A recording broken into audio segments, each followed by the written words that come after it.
अस्सलाम वालेकुम वरहमतुल्लाहि वबरकातुहू। मैं डॉक्टर अस्मा महमूद हूँ हीलिंग हिजामा क्लिनिक से। और आज हम अपने अच्छे खानों की सीरीज़ में देखेंगे कि कोकोनट कीटो कुकीज़ जो हैं वो कैसे बनाई जाती हैं। ये शुगर फ्री कुकीज़ हैं और ये जो है कीटोजेनिक डाइट के ऊपर जो हजरात हैं उनके लिए बेहतरीन है। तो आइए देखते हैं कि इसके लिए हमें क्या चाहिए। सबसे पहले 5 बड़े अंडे देसी हों तो बहुत बेहतर है। इसके अलावा नारियल का बुरादा यानी जिसको हम कोकोनट फ्लावर कहते हैं, इसके लिए आप खोपरा जो है वो भी इस्तेमाल कर सकते हैं जो कि सफ़ेद रंग का होता है। इसके अलावा 6 बड़े टेबल स्पून जो है वो देसी घी या मक्खन जो है वो हमें चाहिए होगा। स्टीविया जो है वो 1 टेबल स्पून चाहिए। अगर आप एरिथ्रिटोल यूज या कोई भी और स्वीटनर यूज़ कर रहे हैं तो वो उस लिहाज से पैकेट के ऊपर लिखा होगा कि कितना चाहिए। इसके अलावा 1/4 कप जो है वो बादाम का तेल या कोकोनट ऑयल जो आपका दिल चाहे वो आप यूज़ कर सकते हैं। नमक जो है वो आधा टीस्पून आपने यूज़ करना है। मैं लाहौरी नमक यूज़ कर सकती हूँ, आप कोई भी नमक यूज़ कर सकते हैं। बेकिंग सोडा जो है, बेकिंग पाउडर नहीं, बेकिंग सोडा तकरीबन 1.5 टीस्पून जो है वो चाहिए। इसके अलावा वनीला पाउडर जो है वो आधा टीस्पून चाहिए। इसकी बजाय आप वनीला एक्सट्रैक्ट जो है वो भी यूज़ कर सकते हैं। इसको बनाने का तरीका कुछ इस तरह है। इसको बनाना वैसे बहुत आसान है। एक बड़े बर्तन के अंदर तमाम इंग्रेडिएंट्स हम डाल लेंगे। सबसे पहले अंडे और अंडों के बाद हम अपना जो नारियल का आटा है उसको छान लेंगे। इसके बाद हमारा जो देसी घी था वो भी हम इसी के अंदर डाल देंगे। मैंने इसके अंदर कोई एग बीटर, विस्क या कुछ भी यूज़ नहीं किया है। मैं इस सबको बनाने के बाद हाथ से करूँगी, इसको मिक्स करूँगी। इसके अलावा आपका बेकिंग पाउडर जो है वो भी हम इसी के अंदर डाल देंगे। ये अब इसके अंदर आधा टीस्पून जो है ये नमक जो है, लाहौरी नमक मैं यूज़ कर रही हूँ, ये मैंने डाल दिया है। और अब इसके अलावा ये जो 1/4 कप बादाम का तेल जो था ये मैं डाल रही हूँ। आप आधा टीस्पून वनीला पाउडर।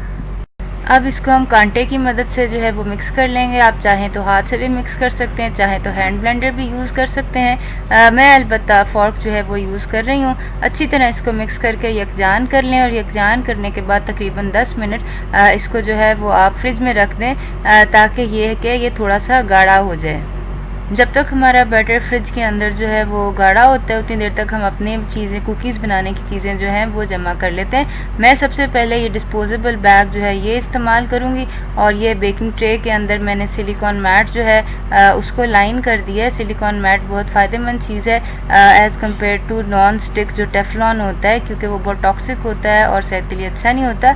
अब आप ये देख सकते हैं 10 मिनट फ्रिज में रहने के बाद ये हमारा बैटर जो है ये अच्छा खासा गाढ़ा हो गया है। और अब हम चमचे की मदद से इसको डिस्पोजेबल पाइपिंग बैग जो है उसके अंदर डाल लेंगे। इसके वीडियो के एंड में हम एक और तरीका भी बताएंगे कि जिसके अंदर पाइपिंग बैग के अलावा जो है वो हम ये कुकीज़ बना सकते हैं। और पैरेलल पाइपिंग बैग से कुकीज़ जो हैं वो बहुत खूबसूरत शक्ल की बनती हैं, इसलिए पहले हम पाइपिंग बैग वाली कुकीज़ जो है वो बनाएंगे।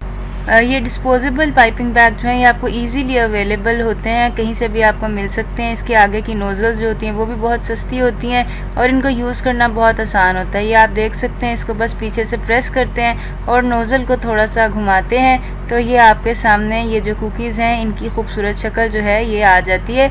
ये कुकीज़ आप किसी को गिफ्ट के तौर पे भी दे सकते हैं, किसी दावत पे जाएं तो साथ भी लेके जा सकते हैं। बेसिकली ये कुकीज़ से ज़्यादा खटाई जो है उसका टेस्ट ज़्यादा आता है क्योंकि इसमें देसी घी बहुत ज़्यादा है।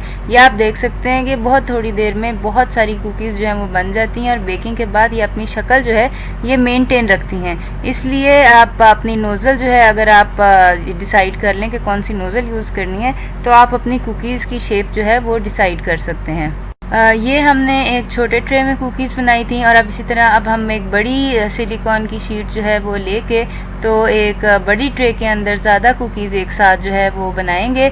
कुकीज़ को बनने में तकरीबन 5 मिनट लगते हैं। ये आप देख सकते हैं कि ये आप हाथ से अगर आप बनाना चाहें तो इसी तरह थोड़ा सा बैटर हाथ में लें, इसको रोल करें, थोड़ा सा इसको प्रेस करें कुकीज़ की शक्ल देने के लिए और ये कुकीज़ जो है ये आपके सामने एक बिस्किट जो है ये तैयार है। इसको आप अपनी बेकिंग जो डिश है या आपके जो सिलिकॉन मैट है उसके ऊपर रख सकते हैं। नीचे आपको कोई ऑयल वगैरह लगाने की ज़रूरत नहीं है क्योंकि सिलिकॉन जो है वो एक नॉन स्टिक मटीरियल है और नॉन स्टिक मटीरियल भी ऐसा कि जिसके अंदर टेफ्लॉन के मुज़र असरात जो हैं वो नहीं हैं। इस तरह आप देख सकते हैं कि आप रोल करके इसको कुकीज़ को दे सकते हैं, शक्ल दे सकते हैं। और बाद में फ़ॉर्क के मदद से इसके ऊपर प्रेस करके इसके ऊपर डिज़ाइन भी बना सकते हैं। इसके बाद आपने 210 डिग्री सेल्सियस या 410 डिग्री फ़ारेनहाइट या आपका गैस मार्क हाई जो है उसके ऊपर आपने तकरीबन 5 से 8 मिनट तक बस इसको पकाना है। बहुत जल्दी ये पक जाती हैं, आपको हाथ लगाने से फ़ील हो जाएगा कि ये कि पक गई हैं। नीचे से अगर आप पलट के देख लें, अगर नीचे से लाल हो गई हैं, ब्राउन हो गई हैं, तो ये कुकीज़ जो हैं ये आप इनको फिर निकाल लें और इनको ठंडा करने के लिए जो है वो आप रख ये मैंने कुकिंग रैक में अरेंज किया है इनको ठंडा करने के लिए। अगर आपके पास कुकिंग रैक नहीं है तो भी कोई बात नहीं है, इसको आप वैसे ही पंखे के नीचे रख दें तो ये ठंडी हो जाती हैं। ये अंदर से देखें तो आप देख सकते हैं ये खस्ता और मज़ेदार कुकीज़ जो हैं ये 5 मिनट में तैयार हो जाती हैं। इस रेसिपी के बारे में या किसी और कीटोजेनिक रेसिपी के बारे में कोई सवाल हो तो आप हमें दिए गए नंबर पर कॉल कर सकते हैं और हमारे फेसबुक पेज हीलिंग हिजामा क्लिनिक को विज़िट कीजिए और लाइक कीजिए और हमारी वेबसाइट healinghijamaklinik.com जो है उसको भी विज़िट कीजिए और हमें अपने कमेंट्स जो हैं इन कुकीज़ के बारे में उनसे ज़रूर मुतला कीजिए। अस्सलाम वालेकुम।